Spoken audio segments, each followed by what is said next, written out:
लोगों में उत्साह है भारतीय जनता पार्टी की पुनः सरकार बनाने के लिए, मोदी जी को पुनः प्रधानमंत्री बनाने के लिए लोगों ने कमर कस ली है। लगता है कि बहुत भारी अंतर से हमारी सरकार केंद्र में भी बनेगी और इस गढ़वाल लोकसभा में भी आप मान के चलिए हम लोगों ने 5 लाख पार का संकल्प लिया, उसको पूरा करें।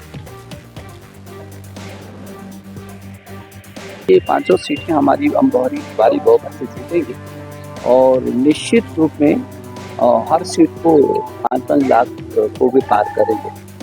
और देखेंगे तो उत्तराखंड में जितना काम मोदी जी के समय में 10 वर्षों में हुआ है, आजाद भारत में सर्वाधिक विजय की ओर हम इस बार जा रहे हैं और 500 सीटें हम रिकॉर्ड मतों से जीतने जा रहे हैं। कि जब हमने 300 पार का नारा लगाया था तो आप लोग शंका करते थे कि 300 पार होगा कि नहीं होगा, तो 303 हो गए। इस बार 400 तो हमने संकल्प लिया तो 404 होगा। हर व्यक्ति अब की बार 400 पार का नारा स्वयं दे रहा था। मैं अभिभूत हूँ कि जनता जनार्दन ने नरेंद्र मोदी के नेतृत्व को सराहा, प्रशंसा की। हमारे दिग्गज नेता और कर्मठ कार्यकर्ता आज बलूनी जी का सहयोग करने आए ताकि इस ऐतिहासिक जीत में नरेंद्र मोदी की एक कमल का फूल अनिल जी भी अर्पित कर सके। बड़ी संख्या में कैसे आज का एक अपार जन समूह जो दिखाई दे रहा है, ये जीत की ओर इंगित करता है और मुझे लगता है सर्वाधिक मतों से जीतने वाली लोकसभा थोड़ी बनेगी। 5 लाख लोकसभा जीतना हमने लक्ष्य रखा हुआ है और लक्ष्य पर हम आगे बढ़ रहे हैं। ऐसा पूरा माहौल पूरे प्रदेश के अंदर है। तो मोदी है तो मुमकिन है। आम जनता ने अपने मनों में मोदी जी को जगह दी है और मोदी जी का जिस तरह के विकास के कार्य विकसित भारत वो लोगों ने मन में बिठाया और उसको लेकर आज निश्चित है ये तय हो गया कि अपने जो प्रत्याशी है अनिल बलूनी वो भारी बहुमत से विजय श्री पाएंगे। मोदी जी को एक बार फिर सत्ता में देखना चाहते हैं और मोदी जी के नाम पर पूरे देश के अंदर तो अब की बार 400 पार के नारे को सार्थक करेंगे। 5 सीटों पर नहीं निकल सकते, 5 सीटों देखिए 5 प्रत्याशी मजबूत है और पूरी मजबूती से हम चुनाव लड़ेंगे। दूर दूर तक कांग्रेस नज़र नहीं आ रही है। अब इस बार जो हमारा जो आंकड़ा है 400 पार का, वो बिल्कुल 400 पार का आंकड़ा भी है साथ में। और साथ में क्योंकि यहाँ के जिस प्रकार से जनता का समर्थन है, इस बार जो है मत प्रतिशत का आंकड़ा भी इस बार पार होने वाला है।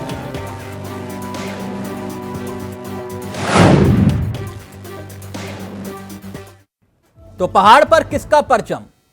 लंबी माथापच्ची के बाद आखिरकार कांग्रेस ने हरिद्वार और नैनीताल लोकसभा सीट पर अपने 2 युवा और नए चेहरों पर दांव खेला है। मगर सबकी निगाहें टिकी हैं आमने सामने वाले यूथ पर, जैसे कि अल्मोड़ा, टिहरी, माला राजलक्ष्मी शाह, जोत सिंह गुनसोला, पौड़ी, अनिल बलूनी बनाम गणेश गोदियाल। अब स्थिति साफ हुई नैनीताल की, प्रकाश जोशी, और हरिद्वार में त्रिवेंद्र सिंह रावत बनाम वीरेंद्र रावत। तो ये चेहरे हैं जिनके बीच अब मुकाबला होना है। स्थिति लगभग साफ हो चुकी है। नैनीताल से प्रकाश जोशी और हरिद्वार से वीरेंद्र रावत पहली बार चुनावी मैदान में उतर रहे हैं। कांग्रेस का ये दाव या ये दावा संगठन और वरिष्ठ नेताओं को भी चौंका गया कि ये क्या हो गया। यानी 5 सीटों पर स्थिति साफ हो गई। अनिल बलूनी ने नामांकन किया। नामांकन में कई बड़े दिग्गज नेता शामिल हुए। तो साफ हो गया आला कमान के लिए यह चुनाव नाक और साक का है। खुद स्मृति ईरानी नामांकन दाखिल करवाने के लिए पहुंची।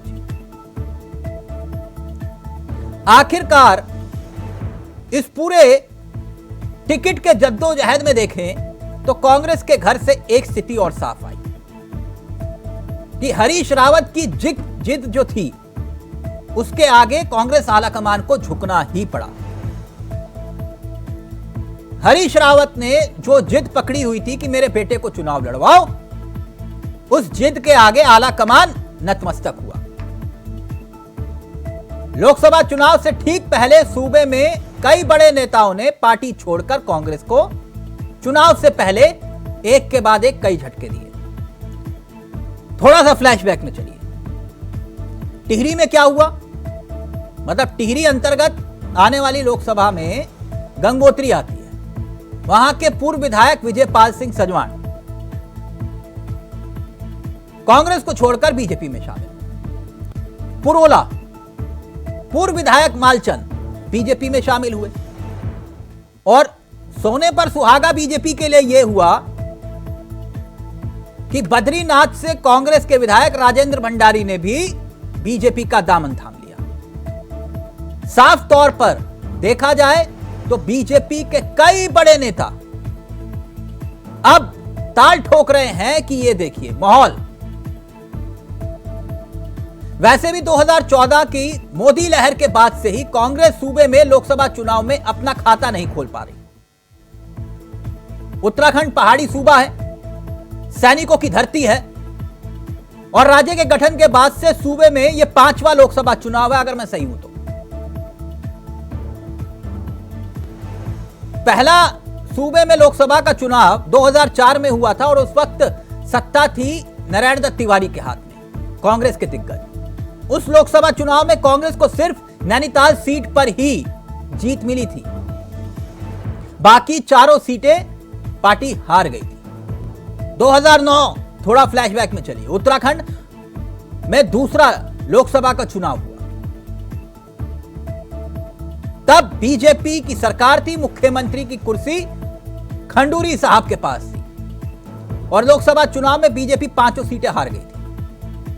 साल 2014 आया, बीजेपी ने सूबे की 5 सीटों पर कब्जा किया और उस समय सूबे में सत्ता थी कांग्रेस के हाथ में। अब सवाल यह उठा कि तीसरे लोकसभा चुनाव का जब गवाह उत्तराखंड बना तो सवाल यह था कि कांग्रेस का क्या होगा। कांग्रेस शून्य पर सिमट गई। अब चौथे लोकसभा चुनाव में भी आलम यह हुआ कि 5 सीटों पर बीजेपी ने आसानी से जीत हासिल कर ली। यानी कि जो काफी लंबे अरसे से एक मिथक था, जिसकी सरकार वो वापसी नहीं कर पाएगा, लेकिन 2019 के चुनाव में भी यही हुआ। तो चलिए सीधा रुख कर रहे हैं अपने मेहमानों की तरफ। आपको बता दें आज हमारे साथ इस चर्चा में जो मेहमान शामिल हो रहे हैं उनसे भी आपका परिचय करवा देते हैं। ये 3 मेहमान आपकी स्क्रीन पर हैं। हमारे साथ कुंवर जुपेन जुड़ चुके हैं, बीजेपी के चेहरे हैं। हमारे साथ शीशपाल जी कांग्रेस के चेहरे हैं और तीसरी खिड़की में आपको उत्तराखंड की सियासत के वो चेहरे हैं, वैसे किसी परिचय के मोहताज नहीं है। हमारे साथ वरिष्ठ पत्रकार जयसिंह रावत जी जुड़ चुके हैं और मैं इनको उत्तराखंड की सियासत का साइक्लोपीडिया बोलता हूं। मतलब उत्तराखंड की सियासत को बहुत करीब से जानने वाले धुरंधर है। आप सभी का बहुत बहुत स्वागत है। जय सर, शुरुआत आप ही से करना चाहूंगा। ये तो खेला हो गया, हरिद्वार और नैनीताल में जैसे ही चेहरों का ऐलान हुआ तो कुंवर जुपेंद्र एंड पार्टी मतलब बीजेपी कह रही है, कहा था ना हमने कि 5 सीटों पर वॉकओवर वाला मामला है।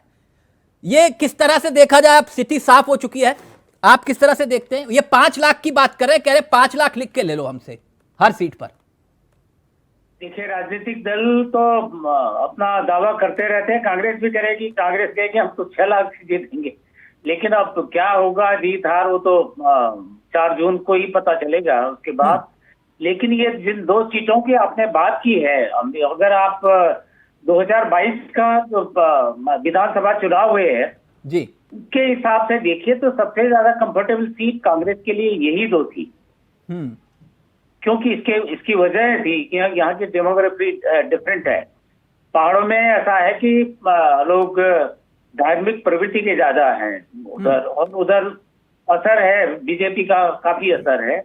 लेकिन मैदान में एक तो दूसरे अल्पसंख्यकों का मतदाता काफी हैं, दूसरा किसान आंदोलन की वजह से वो किसान बेल्ट है, और भी कई कारण थे कि जिस वजह से लगता था कि अगर कांग्रेस चाहती पूरा दम लगा के करती, सीरियस होती, ऐसा नहीं कि मेरा परिवार आ जाए, कोई मेरा दोस्त आ जाए, इस तरह से नहीं करते, तो ये दोनों सीटें इनको निकालने में आसानी होती।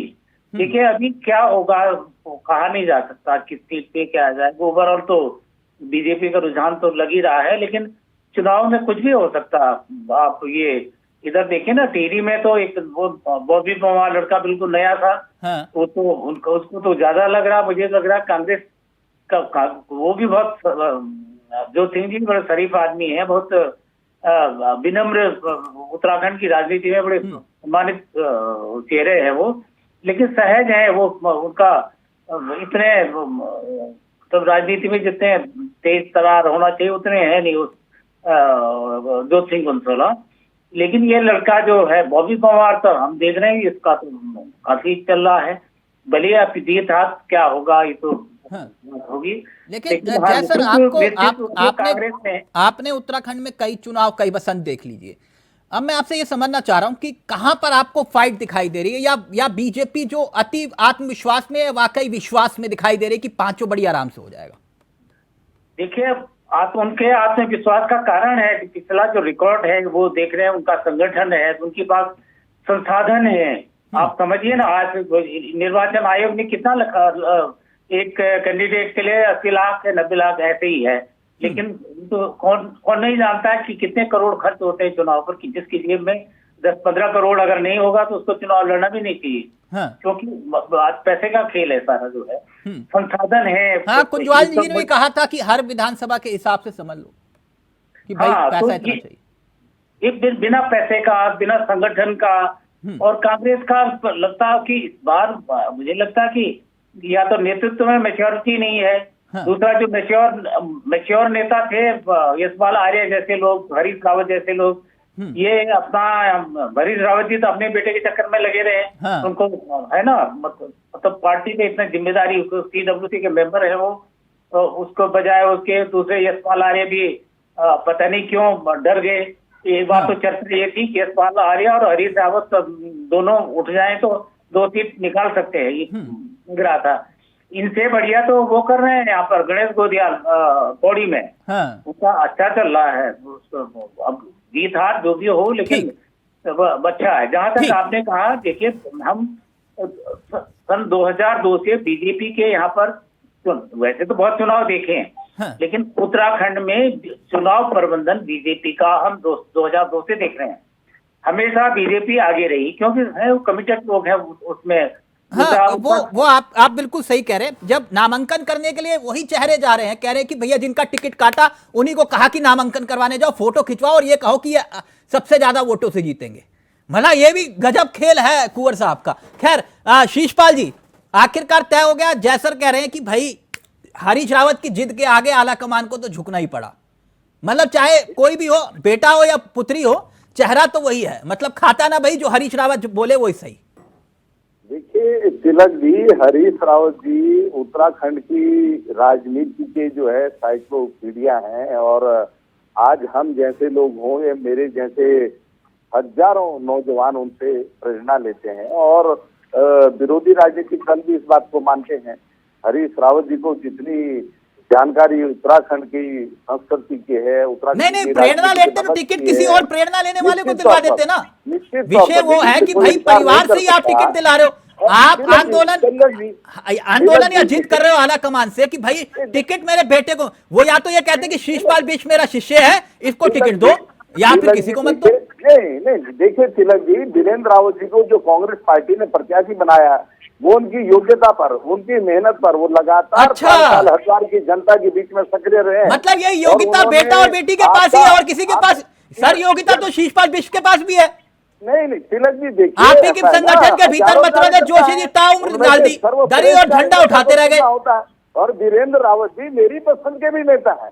वो लगातार हरिद्वार की जनता के सुख दुख में शामिल रहे, जनता उनको पसंद करती है, और वहाँ के कार्यकर्ताओं की, जनता की मांग पर ही जो है उनको पार्टी ने प्रत्याशी बनाया। अच्छा, तो मुझे लगा कि हरीश रावत, आप कह रहे हो हरीश रावत से ऊंचा कर दोगे वीरेंद्र रावत का। भी सर्वे हुए हैं, राज्य में भी सर्वे हुए हैं। हाँ। और सर्वे में जो है जनता की पसंद पर जो है वीरेंद्र रावत जी खड़े हुए। ठीक, कुंवर साहब, इसीलिए उनको जो है प्रत्याशी बनाया गया। और भाजपा की चूल्हे भी हिली भी है, भाजपा की बौखलाहट का आप अंदाजा लगा सकते हैं। आज इसे तोड़, अच्छा चूल्हे उनके लिए हुए, नेता आपके जा रहे हैं सर, कार्यकर्ता को तोड़, नहीं तो भाजपा अगर सबसे बड़ी पार्टी कुंवर है, साहब। सबसे बड़ी कैडर बेस्ड पार्टी है, ठीक। फिर उसे जो है दूसरे दलों के नेताओं कार्यकर्ताओं की आवश्यकता क्या? तो भाजपा की बौखलाहट अपने आप एक में मिनट सर। साबित कर रही है कि भाजपा शिषपाल जो जी है, एक मिनट भाजपा जो है पहले ही हार मान चुकी है सर। और कांग्रेस के कार्यकर्ताओं का सर उत्साह आपने देखिए, सुना नहीं, आज जयसिंह रावत जी ने एक बहुत अच्छी बात कही कि अगर आपके बड़े नेता फ्रंट पर आके चुनाव लड़ते तो माहौल कुछ और होता।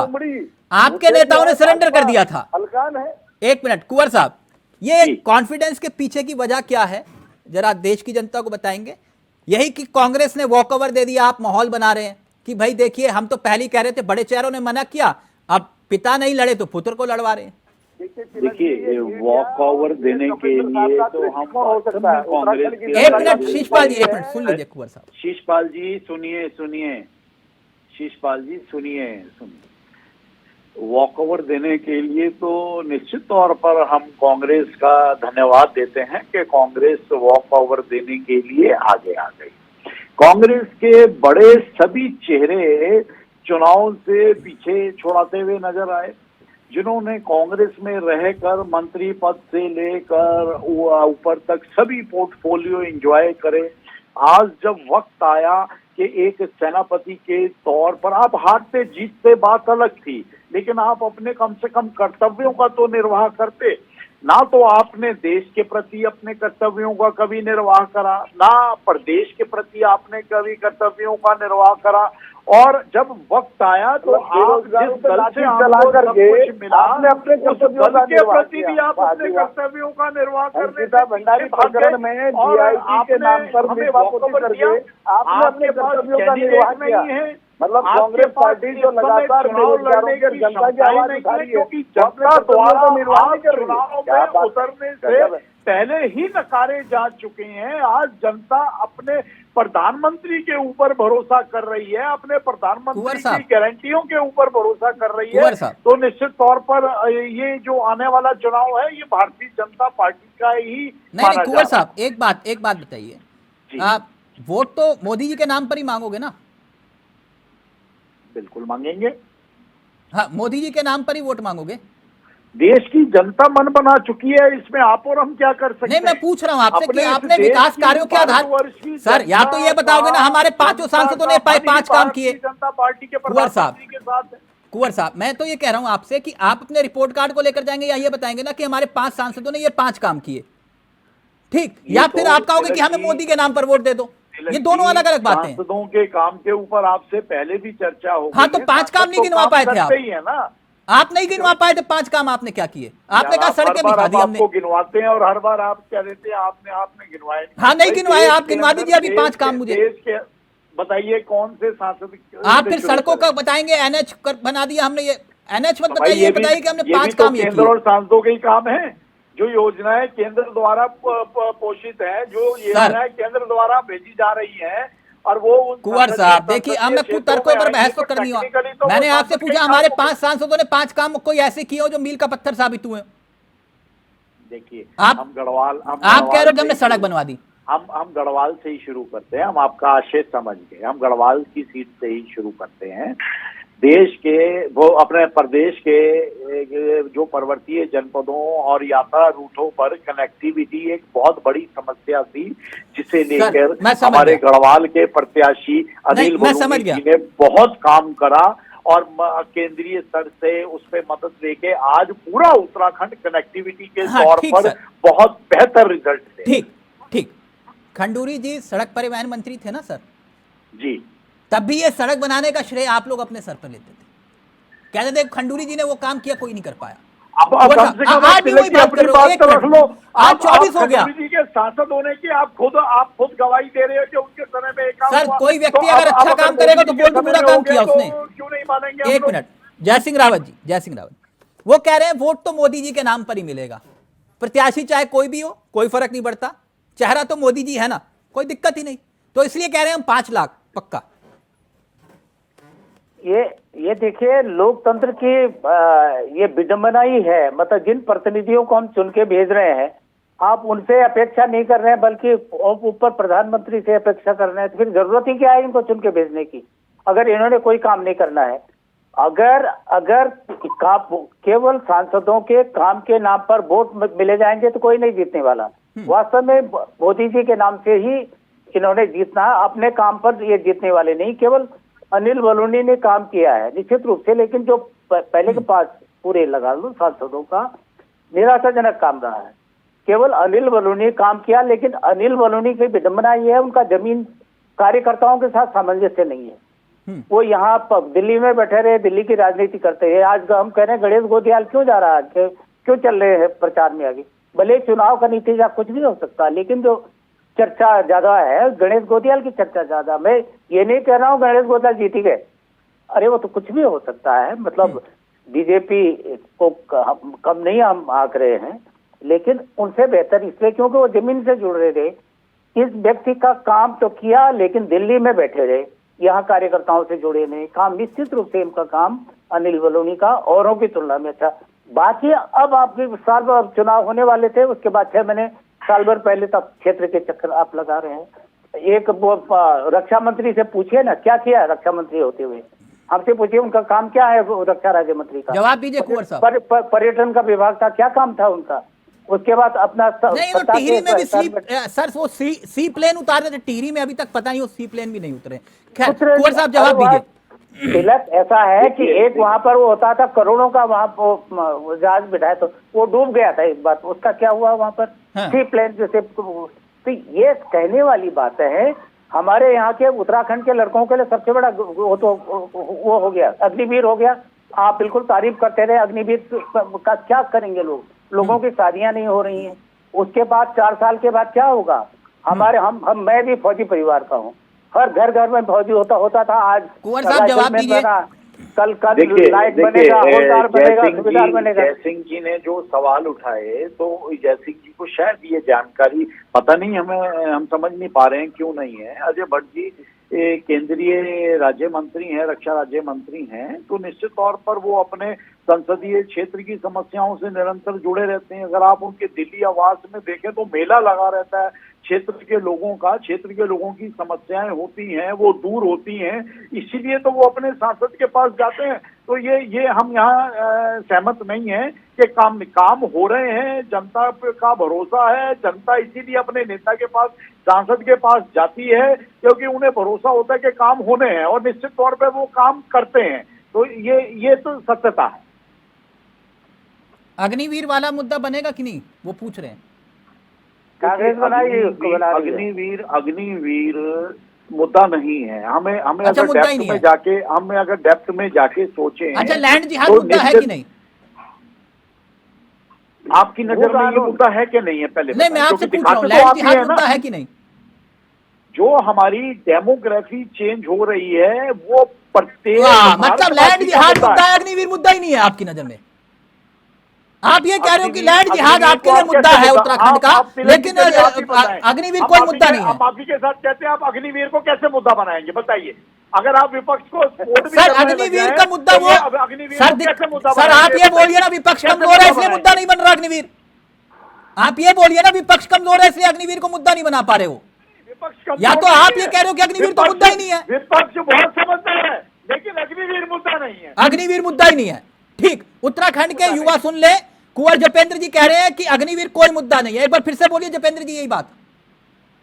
अग्निवीर कोई मुद्दा नहीं है और ये युवाओं के अच्छे भविष्य और सेना में उनके सामंजस्य और सम्मान को बरकरार रखने वाली योजना है। अग्निवीर कोई मुद्दा नहीं है। ठीक है सर। अब आप उत्तराखंड की जनता, उत्तराखंड के युवा जो बेचारे सुबह 4 बजे दौड़ लगाने निकलते हैं वो सब सुन रहे हैं सर जी। आप कहते हो सैनिकों का सम्मान, फिर वहां पर वही वाली बात आ जाती है। आप क्यों कांग्रेस को नाहक वॉक ओवर देने की मंशा पाले बैठे हैं कि उनके पास मुद्दा नहीं है। अच्छा कुंवर साहब, मतलब ठीक है, मतलब आप ये कह रहे हो ठीक सर, आप ये मेरे से अपेक्षा मत करिए कुंवर साहब, मैं सत्ता की भाषा नहीं बोलता। ये बात की मुझसे अपेक्षा मत करिए। नहीं बोलते, लेकिन आप विपक्ष की भाषा भी तो मत बोलिए ना। मैं विपक्ष की भाषा नहीं बोल रहा, वो सवाल जो उत्तराखंड की जनता के सवाल है वो सवाल मैं आपसे पूछ रहा हूं, जिसे आप मानने को तैयार नहीं है। आप ये कह रहे हो कि अग्निवीर कोई मुद्दा नहीं है इस उत्तराखंड की जनता का। अग्निवीर से हमारे सैनिक बहुल प्रदेश के युवाओं को भविष्य में लाभ ही मिलता है। वो दरअसल ये समझा रहे कुंवर साहब कि आप लोगों में अगर दम होता तो मुद्दा बना लेते ना, जितनी बात मैं समझ पाया। देखिए तिलक जी, ये दुर्भाग्य है इस उत्तराखंड का कि ये सैनिक बहुल प्रदेश होने के बाद भी जिस पार्टी की प्रदेश और केंद्र में प्रचंड बहुमत की सरकार है, उसके प्रवक्ता जो है अग्निवीर को मुद्दा नहीं मानते, क्योंकि राज्य के नौजवानों के भविष्य को बर्बाद करने का काम इस अग्निवीर योजना ने किया। कोई 4 साल का अग्निवीर नहीं बनना चाहता, बेरोजगारों को रोजगार नहीं मिल रहा, ये उनके लिए मुद्दा नहीं है। पलायन इनके लिए मुद्दा नहीं है। बेटी अंकिता भंडारी प्रकरण में न्याय और पीएचडी का इनके लिए मुद्दा नहीं है। विकास इनके लिए मुद्दा नहीं है। इनके लिए मुद्दा वो है जो ध्रुवीकरण की कसौटी पर इनके लिए जो काम आते हैं। लेकिन उत्तराखंड की बड़ी बड़ी महान जनता इनको और इस बार इनको जो है सबक सिखाने का काम करेगी। इस तरीके से उद्यान विभाग के घोटाले में माननीय हाई कोर्ट को जो है हस्तक्षेप करके सीबीआई जांच के आदेश देने पड़े। पार्किंग के घोटाले में माननीय हाई कोर्ट को भ्रमित करने का प्रयास जांच के आदेश देने पड़े। जो है लोकायुक्त का आधार ये गठन नहीं कर पाए हैं। जनता भ्रमित होने वाली नहीं है। महंगाई मुद्दा है, बेरोजगारी मुद्दा है, बेटियों की सुरक्षा मुद्दा है। ठीक, शीशपाल जी मानने के लिए तैयार नहीं है। आप एक मिनट शीशपाल जी, मैं फाइनल कमेंट जय सर का ले रहा हूं। बस ये कह रहे हैं, दरअसल वो बात बिल्कुल सही कह रहे हैं, अगर ये मुद्दा होता तो आप लोग बना लेते। ठीक, अब आपके ऊपर भी आपका भी सर, अब जनता सर यही मुद्दे आप लेकर गए ना 2022 के चुनाव में, कोई और तो मुद्दे नहीं थे ना। एक मिनट जय सर, अब ये राजनीतिक तू मैं तो होती रहेगी। मेरा एक मूलतः सवाल है, इसका उत्तर मैं आपसे ही चाहूंगा। ये हरीश रावत जी की कितनी चली टिकटॉक के मामले में? जैसे वो अल्मोड़ा वाला मसला हुआ कि प्रदीप टमटा वो जो कह रहे थे खाता ना भाई, जो हरीश रावत बोले वही सही, और हरिद्वार वाला मसला हो गया। अब कितना रेशो रहा? 5-3, 5-2, 5-1 क्या रहा उनका? मेरे ख्याल से तो 5 में से 4 तो उन्होंने ही दिलाए। ये प्रकाश जोशी है शायद जो, हाँ, और राहुल जी के करीबी है, बाकी तो सब हरीश रावत जी के ही लोग हैं। हाँ। मुझे एक खास बात यह है कि क्या ये माना जाए कि हरीश रावत जी की राजनीतिक पारी ओवर हो गई? वो चुनाव नहीं लड़ने का क्या मैसेज गया? हाँ। देखिए 2007 में तिवारी जी ने पहले ही हट गए। अगर तिवारी जी उस समय चुनाव लड़ते तो उस समय कांग्रेस की सरकार आती, और 10 साल उत्तराखंड का क्या स्थिति होती? आप इतना अनुभवी राजनीतिज्ञ थे तो क्या होता? यही आज आप क्या बोलेंगे? ये अभी 2027 में कब यहाँ चुनाव होगा विधानसभा का, तब तक तो उनकी एज काफी हो जाएगी। उसके बाद लोकसभा का तो अब तो और देर से, तब तक और उम्र हो जाएगी। तो हम क्या मानेंगे? आम आदमी में धारणा क्या जाएगी? क्या हमारे उत्तराखंड का इतना बड़ा राजनेता, सबसे बड़े राजनेता है हरीश रावत जी, इसमें 2 राय नहीं है। बिल्कुल, इसमें तो 2 राय नहीं है, चाहे के पक्ष विपक्ष जो भी बोलिए। सबसे अनुभवी है, सबसे रहे, बहुत केंद्रीय मंत्री रहे, इतना हो रहा है। ठीक, ये आदमी अगर चुनाव से दूर चले गए तो इसका क्या मतलब? राजनेता अगर चुनाव से किनारे हो गया तो क्या संन्यास मान लिया जाए? बहुत बड़ी बात आपने कही है। अब ये कांग्रेस को जवाब, शीशपाल जी आप लोग एक तरफ यशपाल आर्य मना कर रहे हैं वो बात अलग, प्रीतम सिंह मना कर रहे हैं वो बात अलग, लेकिन हरीश रावत सरी का व्यक्तित्व अगर चुनाव लड़ने से मना करे, जिसको अनुभव हो चुनाव लड़ने का, और ऐसा भी नहीं कि वो हार से डरते हो, ये तो सब जानते हैं, बच्ची सिंह रावत से भी कितना हारे, लेकिन वो व्यक्तित्व अगर चुनाव लड़ता तो माहौल कुछ और होता है। ये बात तो जयसिंह जी जो कह रहे हैं मैं उससे सहमत हूं। खैर वो आप लोगों के घर का मसला। थैंक यू सो मच, बहुत बहुत शुक्रिया। तो अब पत्ते बिल्कुल साफ हैं, कौन सा चेहरा किसके पास है, कौन आमने है कौन सामने है, लेकिन अब तय जनता को करना है कि मुद्दा क्या होगा। नमस्कार, जय हिंद, जय भारत, जय उत्तराखंड।